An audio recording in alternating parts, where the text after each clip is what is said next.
আমন্ত্রণ রাতের বাংলাদেশে। আর শুরুতেই জানাবো শিরোনাম।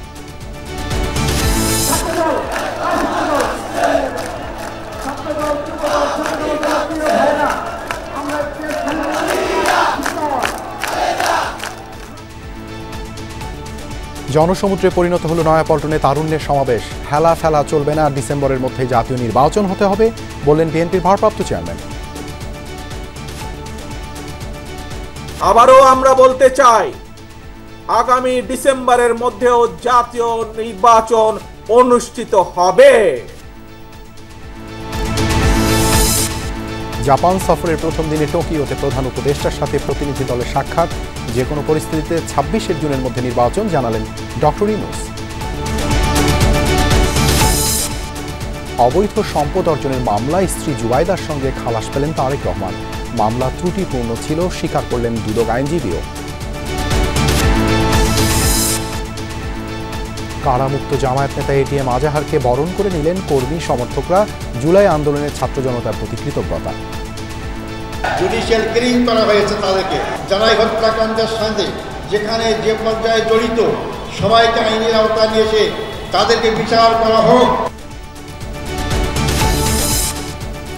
দেশের আকাশে দেখা গেছে জিলহজ মাসের চাঁদ। 7 জুন পবিত্র ঈদ উল আজহা। জাতীয় চাঁদ দেখা কমিটির সভায় সিদ্ধান্ত। রাজধানীর মিরপুরে বাসায় ঢুকে ছুরিকাঘাতে দম্পতিকে হত্যা, এক প্রবাসী আটক। পরকীয়ার জেরে খুন বলছে পুলিশ। সরকারি চাকরি অধ্যাদেশ বাতিলের আন্দোলন শিথিল, আগামীকাল 1 ঘণ্টার কর্মবিরতি ঘোষণা। প্রধান উপদেষ্টা ফিরলে পরবর্তী সিদ্ধান্ত।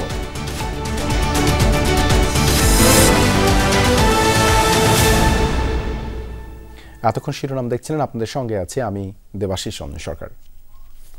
Akish Bashir brings the true 700 ppm clear glass in Bangladesh. Akish Bashir Glass. ডিসেম্বরের মধ্যে নির্বাচন দিতে হবে বলে সাফ জানালেন বিএনপির ভারপ্রাপ্ত চেয়ারম্যান তারেক রহমান। সেই হিসেবে নেতাকর্মীদের প্রস্তুতি নেওয়ার নির্দেশও দিয়েছেন তিনি। নয়াপল্টনে তারুণ্যের সমাবেশে ভার্চুয়ালি যোগ দিয়ে তিনি বলেন, সংস্কার ও বিচারের আড়ালে সরকারের ভেতর বাইরে থাকা বেশ কিছু মানুষের ভিন্ন উদ্দেশ্য থাকতে পারে। পাশাপাশি রাজনৈতিক দলগুলোকে সরকারের প্রতিপক্ষ না বানানোর আহ্বানও জানিয়েছেন তিনি। সাইফুদ্দিন রবিনের রিপোর্ট।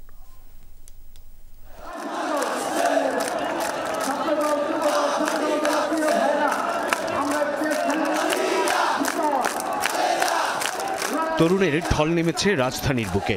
যে তরুণরা ভোট দিতে পারেনি 2014, 18 কিংবা 24-এর নির্বাচনে, যে তরুণ তুর্কির দল মৃত্যুকে আলিঙ্গন করে রাজপথে নেমে এসেছিল স্বৈরাচার পতন আন্দোলনে, নয়াপল্টনে ছাত্রদল, যুবদল, স্বেচ্ছাসেবক দলের এই তারুণ্যের সমাবেশে যোগ দিয়েছে সেই তরুণ শক্তি। বিএনপির 4 সাংগঠনিক বিভাগ ময়মনসিংহ, ফরিদপুর, সিলেট আর ঢাকার তরুণরা সমাবেশে যোগ দিতে দিনের শুরু থেকেই জড়ো হতে থাকেন দলের কেন্দ্রীয় কার্যালয়ের সামনে। একদিকে ফকিরাপুল ছাড়িয়ে মতিঝিল, অন্যদিকে নাইটিঙ্গেল মোড় হয়ে কাকরাইল এবং আশপাশের এলাকায়ও বিস্তৃত হয় জমায়েত। দিল্লি নয়, পিন্ডি নয়, নয় অন্য কোন দেশ, সবার আগে বাংলাদেশ। সমাবেশে মূল আকর্ষণ ছিলেন বিএনপির তারুণ্যের প্রতীক দলের ভারপ্রাপ্ত চেয়ারম্যান তারেক রহমান। প্রধান অতিথি হিসেবে ভার্চুয়ালি যোগ দিয়ে তিনি তুলে ধরেন তরুণদের লক্ষ্য করে আগামীর বাংলাদেশে বিএনপির কর্মপরিকল্পনা। বলেন, ডিসেম্বরেই হতে হবে নির্বাচন। অতীতেই বাংলাদেশেই রেকর্ড রয়েছে 3 মাসের মধ্যে জাতীয় নির্বাচন অনুষ্ঠিত করা সম্ভব, কিন্তু আজ আমরা দেখছি 10 মাস পার হয়ে গেল, অন্তর্বর্তীকালীন সরকার নির্বাচনের দিনক্ষণ ঘোষণা করছে না। অন্তর্বর্তীকালীন সরকারের প্রতি আহ্বান, আগামী ডিসেম্বরের মধ্যেই জাতীয় নির্বাচন অনুষ্ঠিত হতে হবে। জাতীয় নির্বাচন আয়োজন নিয়ে টালবাহানা চলছে বলে মন্তব্য করেন তারেক রহমান। কেউ ক্ষমতায় থাকতে চাইলে পদত্যাগ করে নির্বাচনে অংশ নেয়ার আহ্বান জানান তিনি। কথিত অল্প সংস্কার আর বেশি সংস্কারের অভিনব শর্তের আবর্তে ঘুরপাক খাচ্ছে আগামী জাতীয় নির্বাচনের ভবিষ্যৎ। এরই ভিতরে জনগণ বিশ্বাস করতে শুরু করেছে সংস্কার নিয়ে সময়ক্ষেপণের আড়ালে অন্তর্বর্তীকালীন সরকারের ভেতরে এবং বাইরে কারো কারো মনে হয় কিছু ভিন্ন উদ্দেশ্য রয়েছে। ঢাকা দক্ষিণে ইশরাক হোসেনের মেয়র হিসেবে শপথ না পড়ানোর ঘটনাকে স্বৈরাচারী ঘটনার পুনরাবৃত্তি বলেই মনে করেন তারেক রহমান। জনগণের বিশ্বাস ভালোবাসা নষ্ট হয় অন্তর্বর্তীকালীন সরকারের এমন কোনো পদক্ষেপ নেওয়া ঠিক হবে না। গণতান্ত্রিকামী জনগণ এবং গণতন্ত্রের পক্ষের রাজনৈতিক দলগুলোকে দয়া করে প্রতিপক্ষ বানাবেন না। জনপ্রত্যাশা বুঝতে নেতাকর্মীদের জনগণের কাছে যাওয়ার আহ্বানও জানান বিএনপির ভারপ্রাপ্ত চেয়ারম্যান। ঢাকার এই সমাবেশের মধ্য দিয়ে শেষ হলো বিএনপির ৩ তরুণ সংগঠনের 10টি সাংগঠনিক বিভাগের সমন্বিত কর্মসূচি, যার মধ্য দিয়ে তারা প্রমাণ দেওয়ার চেষ্টা করেছে নিজেদের শক্তিমত্তা, জনসম্পৃক্ততা এবং দক্ষতা, এবং বলছে দেশের মোট তরুণের অধিকাংশই বিএনপির সঙ্গে আছে, যারা রাজনৈতিক অধিকার হিসেবে ভোটাধিকার প্রতিষ্ঠা করতে চায়। এবং এই তারুণ্যের সমাবেশ থেকে প্রত্যাশা করা হচ্ছে অন্তর্বর্তী সরকার অতি দ্রুত সময়ের মধ্য দিয়ে নির্বাচনের ব্যবস্থা করে তরুণদের ভোটাধিকার নিশ্চিতের সুযোগ করে দেবে। সাইফুদ্দিন রবিন, যমুনা নিউজ, ঢাকা। রাজধানীর সব পথ যেন মিশেছিল নয়াপল্টনে। বিএনপির 3 সংগঠনের তারুণ্যের সমাবেশে যোগ দিয়েছিলেন ঢাকা সহ 4 সাংগঠনিক বিভাগের লাখো তরুণ। তাদের দাবি দ্রুতই দেশে পুনঃপ্রতিষ্ঠা করতে হবে গণতন্ত্র। বিএনপি নেতারাও বলেছেন ভোটের রোডম্যাপ চাওয়াতে পদত্যাগের নাটক দেখেছে মানুষ। যারা 9 মাসে সংস্কার করতে পারেনি তারা 900 বছরেও পারবে না। আরিফিন শাকিলের প্রতিবেদনে বিস্তারিত। অধিকারের প্রশ্নে আপোষহীন তারুণ্যের জমায়েত, তবে সেই অধিকার নিজের কিংবা স্বজনদের জন্য নয়, বরং গণতন্ত্র আর ভোটের অধিকার চেয়ে ঢাকার রাজপথ প্রকম্পিত হলো তারুণ্যের স্লোগানে। নয়াপল্টনে সমাবেশের স্থান হলেও জমায়েত ছড়িয়ে যায় নটরডেম কলেজ থেকে কাকরাইল মোড়ে। কোথাও ছিল না তিল ধারণের ঠাঁই। লক্ষাধিক তরুণ কিশোর দেশের পতাকা হাতে ভোটের অধিকার ফিরিয়ে আনার প্রত্যয় জানান। ছাত্র, যুব ও স্বেচ্ছাসেবক দলের আয়োজনে তারুণ্যের সমাবেশ থেকে সংগঠনগুলোর তরুণ নেতারা জানালেন তাদের সংগ্রাম এখনও শেষ হয়নি। তরুণদের মতামতের ভিত্তিতে জনগণের সরকার প্রতিষ্ঠা করার যে শপথ, সেটি আজ উচ্চ বাক্যে এখান থেকে প্রকম্পিত হবে। তরুণদের সাথে সুর মিলিয়ে বিএনপি নেতারা বলেন কোনো কিছুর দোহাই দিয়ে নির্বাচন পিছিয়ে দেওয়ার সুযোগ নেই। সংস্কারের কথা বলে নির্বাচনের রোডম্যাপ পিছানো যাওয়ার কোনো সুযোগ নাই। ব্যালটের মাধ্যমে গুরুত্বপূর্ণ সংস্কারের সমাধান হবে, আপনাদের মাধ্যমে হবে না। আপনারা কে এই সমস্ত স্টেটমেন্ট আর করবেন না। এই 9 মাসে যারা পারেন নাই, 9 বছরও পারবেন না, 90 বছরও পারবেন না। সুতরাং এই দেশের জনগণের কাছে ক্ষমা চেয়ে আপনি দয়া করে একটা ব্যবস্থা নেন। বিএনপি নেতারা হুঁশিয়ারি দিয়েছেন রোডম্যাপ না পেলে আন্দোলনে যাওয়ার। আমরা নির্বাচনের রোডম্যাপ চেয়েছিলাম, আমরা কারো পদত্যাগ চাইনি। পদত্যাগের নাটক দেখেছে বাংলাদেশের মানুষ। নির্বাচনের দাবিতে বাংলাদেশের মানুষকে আন্দোলন করতে হয়, সেটা হবে ইতিহাসের একটি দুর্ভাগ্যজনক অধ্যায়। নির্বাচনকে বিলম্বিত করার জন্য তারা ষড়যন্ত্র করছে। তা না হলে সংস্কার এবং মামলা এই দুটি বিষয়কে নির্বাচনের সাথে তুলনা করার কোনো অর্থ হয় না। দ্রুত নির্বাচনের দাবিতে জুলাই আগস্টে বিএনপির তরুণ এই 3 সংগঠন আবারও কর্মসূচি দেওয়ার কথা জানিয়েছে। 2023 সালে সারা দেশে এরকম তারুণ্যের সমাবেশ করেছিল বিএনপির 3 সংগঠন, ছাত্র, যুব আর স্বেচ্ছাসেবক দল, যার ফলাফল হাতে নাতে আসে জুলাই অভ্যুত্থানে। তাই ভোটের অধিকার প্রতিষ্ঠায় আবারও তরুণদের কাছে ফিরল বিএনপি। তাদের কাছে জানতে চাইল আগামীর বাংলাদেশ নিয়ে তাদের ভাবনার কথা।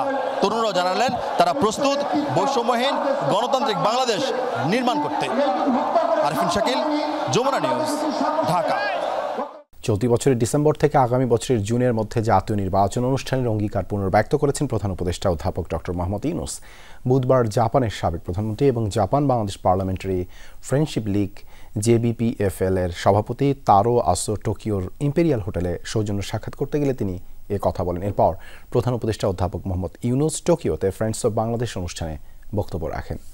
4 দিনের জাপান সফরের প্রথম দিন ব্যস্ত সময় কাটান প্রধান উপদেষ্টা ডক্টর মোহাম্মদ ইউনূস। টোকিওতে ফ্রেন্ডস অব বাংলাদেশ অনুষ্ঠানে তিনি বলেন, 15 বছর ধরে ধ্বংস, স্বৈরশাসন, গুম খুনের রাজত্ব কায়েম করেছিল বিগত সরকার। সেই পরিস্থিতি থেকে উত্তরণের চেষ্টা চলছে। 15 years of people disappearing, you don't know where they went. You couldn't find out. Still we don't find out many. So 10th month now that we are going through this. We feel that we have come a long way. Banks are functioning. We are paying back our dues to the people who.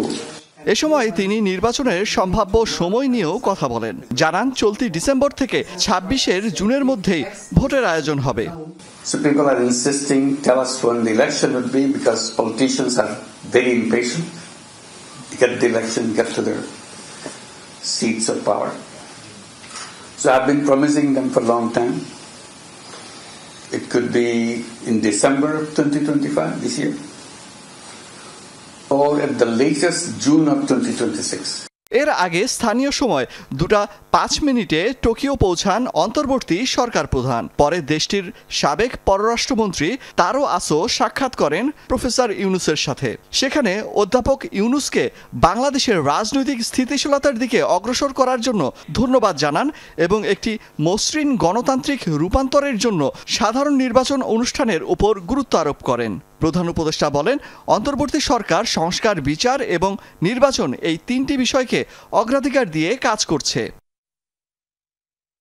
এরপর the Nippon ফাউন্ডেশনের প্রধান ইয়োহেই Sasakawa প্রধান উপদেষ্টা অধ্যাপক মোহাম্মদ ইউনূসের সম্মানে নৈশভোজের আয়োজন করেন। বৃহস্পতিবার প্রধান উপদেষ্টা ডক্টর মোহাম্মদ ইউনূস 30তম Nikkei forum future of Asia সম্মেলনের উদ্বোধনী অধিবেশনে বক্তব্য রাখবেন।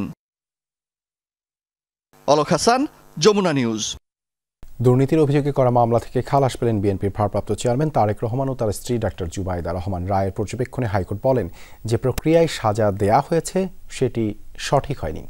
জুবাইদা রহমানের আইনজীবী জানান, অভিযোগের সত্যতা না থাকায় একই মামলায় আপিল না করলেও খালাস পেয়েছেন তারেক রহমান। এদিকে দুদকের আইনজীবীও বলেছেন মামলাটি ছিল ত্রুটিপূর্ণ।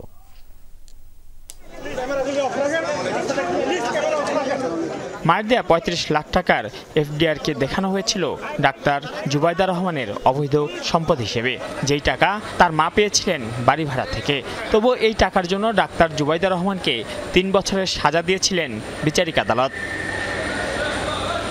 এই সাজা মাথায় নিয়েই 17 বছর পর গত 5 মে দেশে ফেরেন বিএনপির ভারপ্রাপ্ত চেয়ারম্যান তারেক রহমানের স্ত্রী ডাক্তার জুবাইদা রহমান। পরে জুবাইদা রহমানের আবেদনের প্রেক্ষিতে 13 মে আপিল দায়েরের 587 দিন বিলম্ব মার্জনা করেন হাইকোর্ট। 14 মে গ্রহণ করা হয় শুনানির জন্য। একই সঙ্গে জরিমানা স্থগিত করে ওই দিন আপিল নিষ্পত্তি না হওয়া পর্যন্ত জামিন দেওয়া হয়। 2 দিন শুনানির পর বুধবার জুবাইদা রহমানকে খালাস দিয়ে আপিলের রায় দিলেন হাইকোর্ট। রায়ে জুবাইদা রহমানের পাশাপাশি তারেক রহমানেরও অবৈধ সম্পদের কোনো সত্যতা না পাওয়ায় খালাস দেওয়া হয়। আদালত পর্যবেক্ষণে বলেন, যে প্রক্রিয়ায় সাজা দেওয়া হয়েছে তা ঠিক হয়নি। জুবাইদা রহমানের আইনজীবী জানান, যে সম্পদগুলো তারেক রহমানের নামে দেখানো হয়েছিল তার একটিও জ্ঞাত আয় বহির্ভূত না। উনি কোনো জ্ঞাত আয় বহির্ভূত কোনো সম্পদের অধিকারী নহেন এবং কোনো সম্পত্তি উনি ডিজনেস্টলি অর্থভাবে উনি কোনো অর্জন করেন নাই। আর কাজেই আপনি যদিও উনি আপিল করতে পারেননি, আপনি এই খালাসের বেনিফিট বা এই জাজমেন্ট যাতে ওনার বেলায় প্রযোজ্য হয় আপনি সেটা করতে পারেন। এবং মাননীয় আদালত আমাদের কথা রেখেছেন, আমাদের কথা শুনেছেন এবং উনি এটা গ্রহণ করেছেন এবং জাজমেন্টে উনি অর্ডার পোর্শনে পরিষ্কারভাবে উল্লেখ করেছেন যে মিস্টার তারেক রহমান সাহেবকেও এই মামলা থেকে নির্দোষ সাব্যস্তে খালাস দেওয়া হলো। এদিকে দুদকের আইনজীবীরও স্বীকারোক্তি, এই মামলা ছিল ত্রুটিপূর্ণ। একটা মামলা ফাইল করছে, ডেট অফ অকারেন্স দেখাচ্ছে 82 সাল থেকে। 82 সালে তারেক রহমান বা তার ওয়াইফ দুজনেই আমার ধারণা যে স্কুল স্টুডেন্ট ছিল। 2007 সালের 26 সেপ্টেম্বর তারেক রহমান, জুবাইদা রহমান সহ 3 জনের বিরুদ্ধে রাজধানীর কাফরুল থানায় মামলাটি করে দুর্নীতি দমন কমিশন। 2023 সালের 2 আগস্ট তারেক রহমানের 9 বছর এবং জুবাইদা রহমানকে 3 বছরের কারা ও অর্থদণ্ড দেন বিচারিক আদালত। মাইনুল মারুফ, যমুনা নিউজ, ঢাকা। দীর্ঘ 13 বছর পর মুক্তি পেলেন জামায়াত নেতা এটিএম আজহারুল ইসলাম। মুক্তি পেয়েই দলের সংবর্ধনা অনুষ্ঠানে যোগ দেন তিনি। সেখানে ষড়যন্ত্রমূলকভাবে জামায়াত নেতাদের উপর জুডিশিয়াল কিলিং চালানোর অভিযোগ করেন তিনি। বিচার চান যুদ্ধাপরাধের বিচারের নামে হত্যাকাণ্ডের সঙ্গে জড়িতদের। আর দলটির আমির দলমত নির্বিশেষে সকলকে ঐক্যবদ্ধ থাকার আহ্বান জানান। বুধবার সকাল 9:30 হাসপাতালের প্রিজন সেল থেকে মুক্তি পান জামাত নেতা এটিএম আজহারুল ইসলাম। বাংলাদেশ মেডিকেল বিশ্ববিদ্যালয় থেকে বেরিয়ে সরাসরি আসেন শাহবাগ মোড়ের সংবর্ধনা অনুষ্ঠানে, যেখানে সকাল থেকেই অপেক্ষায় ছিলেন হাজারো নেতাকর্মী। আমরা মনে করি এটিএম আজহারুল ইসলামের মুক্তির মধ্য দিয়ে বাংলাদেশের ন্যায় বিচারের সূচনা হলো। এত বছর জেল খাটার পরে একটা লোক মুক্তি পাইছে, সত্যের জয় হয়েছে, ন্যায় বিচার প্রতিষ্ঠা হয়েছে, জন্য আমরা আলহামদুলিল্লাহ খুবই আনন্দিত। একজন নিরপরাধ ব্যক্তিকে কোণঠাসা করার জন্য জেলখানা আছে। এ সময় জামাত আমির ডাক্তার শফিকুর রহমানের হাত ধরেই মঞ্চে ওঠেন দলটির সাবেক এই ভারপ্রাপ্ত সেক্রেটারি জেনারেল। নেতাকর্মীদের শুভেচ্ছা জানিয়ে বলেন, মিথ্যা অভিযোগ ও মিথ্যা মামলায় ফাঁসির দণ্ড দেয়া হয় তাকে। সেই সব নেতাদেরকে অন্যায়ভাবে হত্যা করা হয়েছে, জুডিশিয়াল কিলিং করা হয়েছে তাদেরকে। যারাই হত্যাকাণ্ডের সাথে যেখানে যে পর্যায়ে জড়িত সবাইকে আইনের আওতায় নিয়ে এসে তাদেরকে বিচার করা হোক, নাহলে এই খারাপ সংস্কৃতি চালু থাকবে। এখান থেকে বেরিয়ে আসতে হবে আমাদেরকে। এ সময় জামাত আমির দলমত নির্বিশেষে দেশবাসীর সকলকে ঐক্যবদ্ধ থাকার আহ্বান জানান। এদেশের 18 কোটি মুসলিম মানুষের সম্মিলিত চেষ্টায় সরকারের পতন হয়েছে। আমরা এই মূল ক্রেডিট আল্লাহ তাআলাকে দেই, আর জমিনের ক্রেডিট সমস্ত এদেশের জনগণকে আমরা দেওয়ার পক্ষে। আমরা এক থাকব, জাতির প্রয়োজনে এক পথে হাঁটব এবং জাতির প্রয়োজনে সমস্ত ষড়যন্ত্র মোকাবেলা করে সামনে ইনশাআল্লাহ এগিয়ে যাব। নেতাকর্মীদের ভালোবাসায় সিক্ত হয়ে এরপর পরিবারের প্রিয়জনদের উদ্দেশ্যে রওনা দেন সদ্য কারামুক্ত আজহারুল ইসলাম। এর আগে মঙ্গলবার 71-এর মানবতা বিরোধী অপরাধের মামলায় মৃত্যুদণ্ড থেকে তাকে খালাস দেন সর্বোচ্চ আদালত। আপিল রিভিউয়ের আদেশের পর্যবেক্ষণে আদালত বলেন, অতীতে বিচারের নামে অবিচার হয়েছে। নিজ নিজ জায়গায় চলে যাবেন, রাস্তা ছেড়ে দেবেন। শামীম রেজা, যমুনা নিউজ, ঢাকা। দেশের উন্নয়ন ও পরিবর্তনের জন্য যেমন ভালো নেতার প্রয়োজন, তেমনি প্রয়োজন বিবেকবান ভোটারেরও। দিনাজপুরের বিরলে পথসভায় এমন কথা বলেছেন এনসিপির উত্তরাঞ্চলের মুখ্য সংগঠক সার্জিস আলম। সার্জিস বলেন, অর্থ ও সুবিধার কাছে বিবেক বিক্রি এবং মার্কা দেখে নেতা নির্বাচনের মাধ্যমে দেশের পরিবর্তন সম্ভব নয়। বলেন, শুধুমাত্র বড় বড় শহরে আন্দোলন করেও গুণগত পরিবর্তন আসবে না, এজন্য নিজেকে বিবেকবান ভোটার হতে হবে বলে মন্তব্য করেন তিনি। সার্জিস বলেন, টাকা খাওয়ার জন্য মামলা বাণিজ্য শুরু করেছে একটি দল। নতুন বাংলাদেশে কোনোভাবেই মামলা বাণিজ্য চলতে দেয়া যাবে না বলেও হুঁশিয়ারি দেন এনসিপির সংগঠক। দ্বিতীয় দিনে আজ দিনাজপুরের 7 উপজেলায় পথসভায় অংশ নেবেন সার্জিস আলম।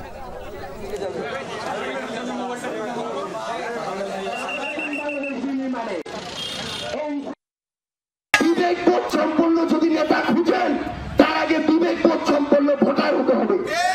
নিজের বিবেককে কয়েকটা টাকার কাছে, কিছু সুযোগ সুবিধার কাছে, একজন নেতার কাছে, একটা দলের কাছে, একটা মার্কার কাছে বিক্রি করে দিয়ে যদি এলাকার ভালো খুঁজি, এলাকার ভালো হওয়া কোনোদিন সম্ভব নয়।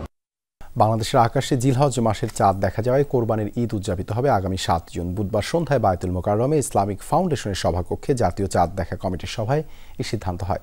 ঈদ উল আজহা উপলক্ষে এবার 5 থেকে 14 জুন টানা 10 দিনের দীর্ঘ ছুটি পাচ্ছেন সরকারি চাকরিজীবীরা। জিলহজ মাসের 10 তারিখে উদযাপিত হয় মুসলমানদের দ্বিতীয় বৃহত্তম ধর্মীয় উৎসব ঈদ উল আজহা। মাসটি শুরু নির্ভর করে চাঁদ দেখার ওপর। বুধবার সন্ধ্যায় বায়তুল মোকাররম জাতীয় মসজিদের ইসলামিক ফাউন্ডেশন কার্যালয়ে বসে জাতীয় চাঁদ দেখা কমিটির সভা।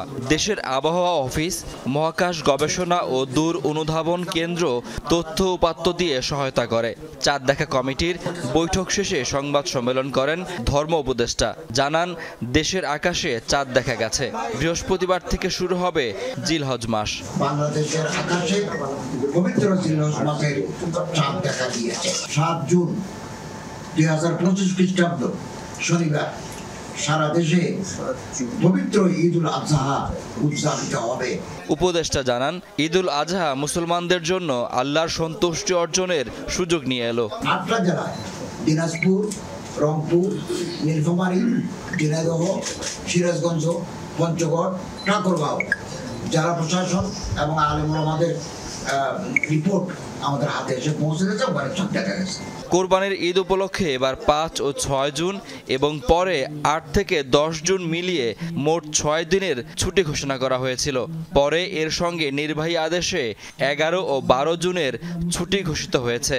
১৩ ও ১৪ জুন শুক্র ও শনি সাপ্তাহিক ছুটি। সব মিলিয়ে টানা ১০ দিনের দীর্ঘ ছুটি পাচ্ছেন সরকারি চাকুরিজীবীরা। শাকিল হাসান, যমুনা নিউজ, ঢাকা। বিয়ের কথা গোপন রেখে সৌদি প্রবাসীর সাথে সম্পর্ক, সেই প্রবাসীর হাতেই খুন হলেন শিক্ষার্থী ও তার স্বামী। বুধবার দুপুরে রাজধানীর মিরপুরে এমন নৃশংস ঘটনায় হতবাক প্রতিবেশী আর স্বজনরা। ঘটনাস্থল থেকে ঘাতককে অস্ত্রসহ আটক করেছে পুলিশ। চলছে মামলা দায়েরের প্রস্তুতি। মিরপুর ১১ নম্বরের বি ব্লকের প্রথম সড়কেই বিভীষিকা। প্রতিবেশীরা জানায় ৩৫ নম্বর বাড়ির ৫ তলায় সাবলেট থাকতেন পাপ্পু ও দোলা দম্পতি। শোরগোল শুনতে পেয়ে ওই ফ্ল্যাটে গিয়ে দোলনা আক্তার দোলা ও তার স্বামীর মরদেহ দেখতে পান তারা। মায়ার বন্ধন, একটা বাচ্চা পালা, একটা মা বাবার সন্তান। আপনারা বোঝেন না, আপনাকে মা বাবা আছে না, এই বাচ্চাকে কত মায়া পৃথিবী লেখে দেয়, তারপরে তো এই মায়ের ঋণ শোধ হয় না। পুলিশ জানায় দোলার পূর্ব পরিচিত গাউস সৌদি প্রবাসী। বুধবার দুপুরে বাসায় যান তিনি। হঠাৎ ধারালো ছুরি দিয়ে উপর্যুপরি আঘাত করতে থাকেন। ঘটনাস্থলেই প্রাণ হারায় দোলা ও তার স্বামী নাজমুল পাপ্পু। ওনারা হচ্ছে 5 মাস যাবত এখানে থাকে। বেসিক্যালি হচ্ছে যে মহিলাটা উনি ভাড়া নিয়েছে, উনি হচ্ছে উত্তরা ইউনিভার্সিটিতে LLM পড়তো, আর হচ্ছে ওনার হাজব্যান্ড একটা ফার্মাসিউটিক্যালসে জব করতো। একটা ছেলের সাথে ওনার সম্পর্ক ছিল, যেটা হচ্ছে যে মার্ডার করছে সেই ছেলে আর্মির যে ক্যাপ্টেন ছিল তার কাছে স্টেটমেন্ট দিছে। আপনারা কারা বলছে যে আমরা আইনের লোক, বলছে যে ঠিক আছে আমি আত্মসমর্পণ করলাম, আমি গেট খুলে দিতে আসি। পরে ওই লোকই গেট খুলে দিছে। 999-এ ফোন পেয়ে পুলিশ গাউসকে আটক করে। প্রাথমিক তদন্তে পুলিশ বলছে পরকীয়া সম্পর্কের জেরেই এই হত্যাকাণ্ড।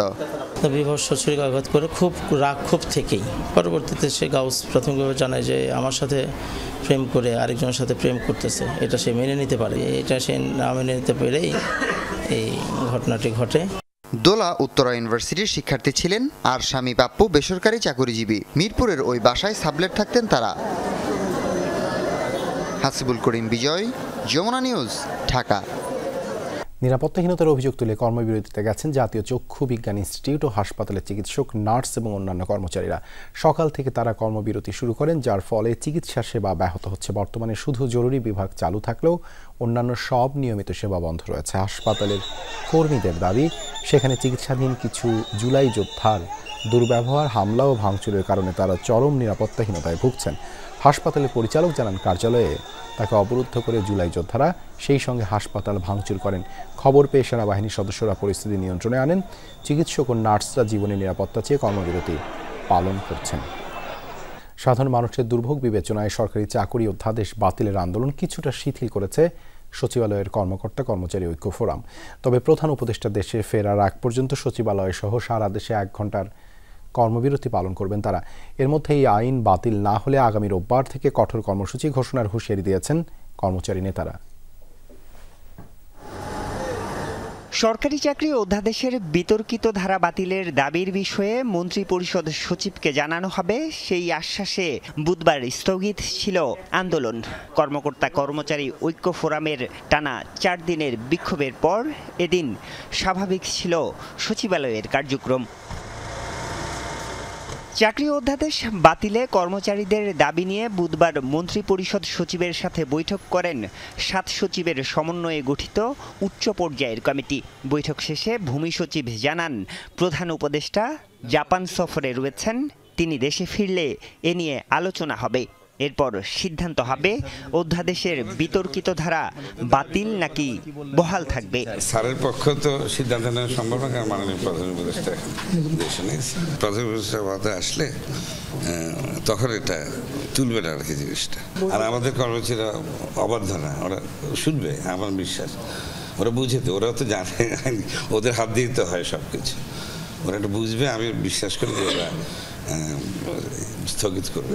এ অবস্থায় কর্মচারী নেতারা বৈঠকে বসেন ভূমি সচিবের সাথে। এরপর নেতারা জানান প্রধান উপদেষ্টা দেশে ফেরার আগ পর্যন্ত প্রতিদিন 1 ঘন্টা করে কর্মবিরতি পালন করবেন তারা। এমার্জেন্সি সার্ভিসের বিষয়টি বিবেচনা করে আমরা সচিবালয়ে শুধুমাত্র প্রতিদিন সকাল 10টা থেকে বেলা 11টা পর্যন্ত আমাদের শান্তিপূর্ণ কর্মবিরতি চলতে থাকবে। ডিসি অফিস, বিভাগীয় কমিশনার অফিস সময়ে প্রতিদিন সকাল 10টা থেকে বেলা 11টা পর্যন্ত আমাদের এই দাবি বাস্তবায়ন না হওয়া পর্যন্ত, আমাদের পরবর্তী ঘোষণা না আসা পর্যন্ত কর্মবিরতি অব্যাহত থাকবে। এ সময় দাবি আদায়ে সরকারের 3 উপদেষ্টা ও সচিবকে স্মারকলিপিও প্রদান করবেন কর্মকর্তা কর্মচারী ঐক্য ফোরাম। স্মারকলিপিটা দিব 31 তারিখের পরে। আমরা অবশ্যই নতুন কর্মসূচি ঘোষণা করব।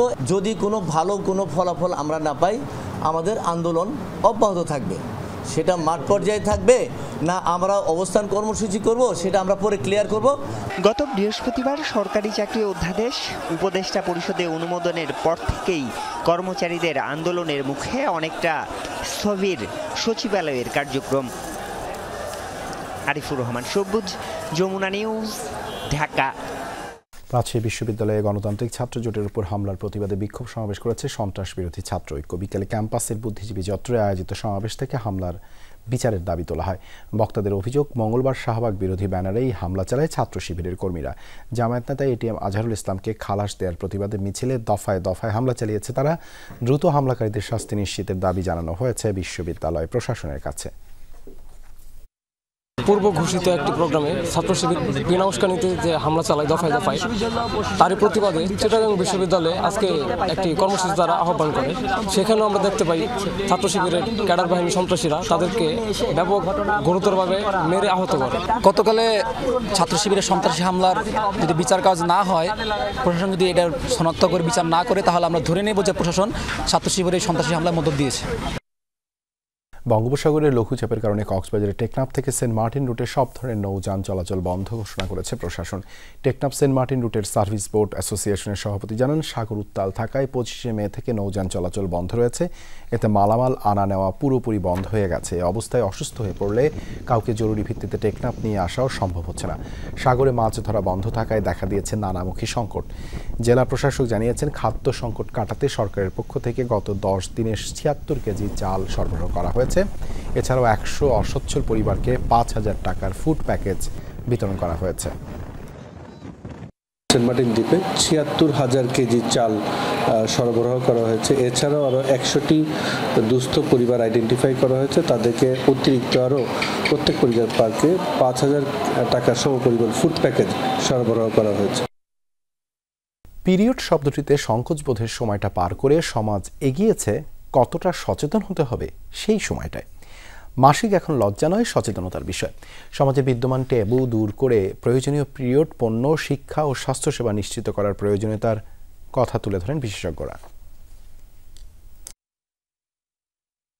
নারীর স্বাভাবিক জীবনচক্রের অবিচ্ছেদ্য অংশ পিরিয়ড, অথচ আজও এ বিষয়টি ঘিরে রয়ে গেছে অসংখ্য ট্যাবু, কুসংস্কার আর নীরবতা।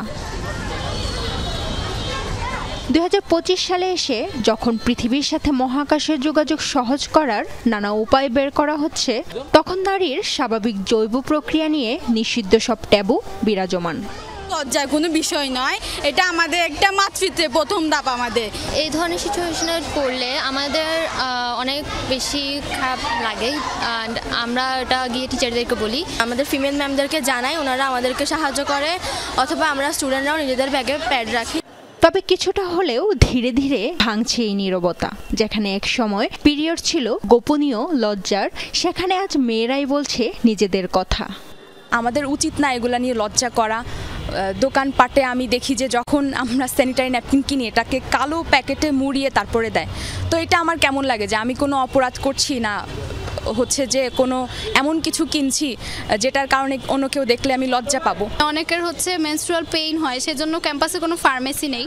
তো আই থিঙ্ক যে ক্যাম্পাসে হচ্ছে ফার্মেসি থাকলে ভালো হতো। পিরিয়ড বিষয়টাকে সবার নর্মালভাবে নেওয়া উচিত এবং বাকি আমরা যারা আছি সবার দৃষ্টিভঙ্গি চেঞ্জ করা উচিত এবং সবাইকে সচেতন করা উচিত।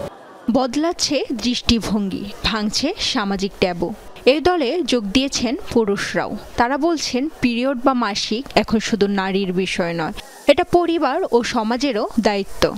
ফ্যামিলির ভেতরে যারা বাবা মা আছে সন্তানদের সাথে এই বিষয়গুলো নিয়ে কথা বলতে পারে না, মন খুলে কথা বলতে না পারার কারণে কিন্তু তারা অনেক ধরনের ভুলভ্রান্তিরও শিকার হয়। আমাদের সমাজ ব্যবস্থা যেভাবে দেখা হয় জিনিসটাকে, অনেক মেয়েদের হচ্ছে ওরা সাফার করবে, তারপর হচ্ছে মানে একটু ন্যারো মাইন্ডে দেখা হয়। আসলে এটা সেন্সিটিভ, আমরা নিজেরা বানিয়েছি এটাকে। প্রত্যেকটা ছেলে যারা এই ব্যাপারটা নিয়ে হাস্য রহস্য করে থাকে তাদের অন্ততপক্ষে ভাবা উচিত তার ঘরে মা বোন আছে। পিরিয়ডের সময় পরিষ্কার পরিচ্ছন্নতা, মানসিক সাপোর্ট এবং সামাজিক স্বীকৃতি, এ 3 বিষয় সবচেয়ে জরুরি। বিশেষজ্ঞ চিকিৎসকদের মতে যৌথ সচেতনতায় পারে সহনশীল ও স্বাস্থ্যবান সমাজ গঠন করতে। আমরা টয়লেটের সময় টয়লেট পেপার ব্যবহার করছি, সেটা যদি স্বাভাবিক হয় তাহলে মেনস্ট্রুয়েশনের সময় একটা মেয়ে ন্যাপকিন ব্যবহার করবে, এটাও স্বাভাবিক। এইটুকু জিনিস যদি আমরা সবাইকে সহজভাবে বোঝাতে পারি, এখন সবাই অনেক সচেতন, শুধু সহজভাবে নিলেই হয়ে যায়। মেয়েটা কিংবা আমার বোনটা প্যাড নিয়ে যাচ্ছে, এটা স্বাভাবিক একটা ব্যাপার। এটুকু পরিবর্তন হলে আমাদের মোটামুটি সামাজিক পরিবর্তন হয়ে যায়। মেয়েরা যেন নিরাপদ, সুস্থ ও সম্মানের সাথে বেড়ে উঠতে পারে, সেই দৃষ্টিভঙ্গি গড়াই এখন সময়ের দাবি। সৌরভী সায়দা, যমুনা নিউজ, ঢাকা। আবার ইসরায়েলি বর্বরতার সাক্ষী হল নিরস্ত্র ক্ষুধার্ত গাজাবাসী। এবার ত্রাণ নিতে যাওয়া ফিলিস্তিনিদের লক্ষ্য করে গুলি চালিয়েছে সেনারা। হুড়োহুড়িতে পায়ের তলায় পিষ্ট হয়ে প্রাণ গেছে কমপক্ষে 3 জনের, আহত প্রায় অর্ধশত। এই ঘটনায় নিন্দা জানিয়ে হৃদয় বিদারক আখ্যা দিয়েছে জাতিসংঘ। মঙ্গলবার প্রথমবারের মতো উপত্যকায় ত্রাণ বিতরণ করে সমালোচিত সংস্থা গাজা হিউম্যানিটেরিয়ান ফাউন্ডেশন। বলতে গেলে এই দৃশ্য হৃদয় বিদারক। ত্রাণ সরবরাহে সহযোগীদের নিয়ে আমাদের একটি কার্যকরী পরিকল্পনা রয়েছে। গাজায় দুর্ভিক্ষ ঠেকাতে এবং বেসামরিকদের চাহিদা মেটাতে মানবিক কার্যক্রম আরও জোরালো করার আহ্বান জানাচ্ছি। এই ছিল রাতের বাংলাদেশে। এতক্ষণ আমাদের সাথে থাকার জন্য ধন্যবাদ।